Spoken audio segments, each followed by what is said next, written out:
বিয়েটা করে ফেলাইলাম মা। বিয়া করে ফেলাইছিস মানে? হ্যাঁ, এই যে দেখো না, এই যে ভ্যান গাড়ি, ভ্যান পার্টি, হ্যাঁ, শাড়ি চুড়ি তোর ঘরে কি বউ নাই? আছে। একটা বউ কি যথেষ্ট?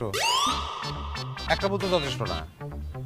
আমার ইচ্ছা কি কয়, আমার দাদাই করছে চাই বিয়া, দাদার বাপে করছে, আমার বাপে করে নাই, মাঝখান থেকে সে মিস করছে। মানুষ যত বড় বউয়ের সংখ্যা তত বেশি। মোগল সম্রাটের দিকে তাকাও, নবাবগঞ্জের দিকে তাকাও, পত্নী উপপত্নী অভাব নাই। ছোট লোকের থাকবো একটা বউ, বড় লোকের একটা বউ থাকবো কেন? আমাকে সয় সম্পত্তির অভাব, 200 বিঘার মতন জমি, খাইবো কেটা? বউ লাগবো না? আরো অনেক বউ লাগলো, দুইটা তো থামবো না আমি মা। হ্যাঁ শোনো, তোমার বড় আপা আমার বড় বউ, যাও সালাম করো। তোরে আমি আজকে মার। আরে বেউ শোনো মতো ঘটনা।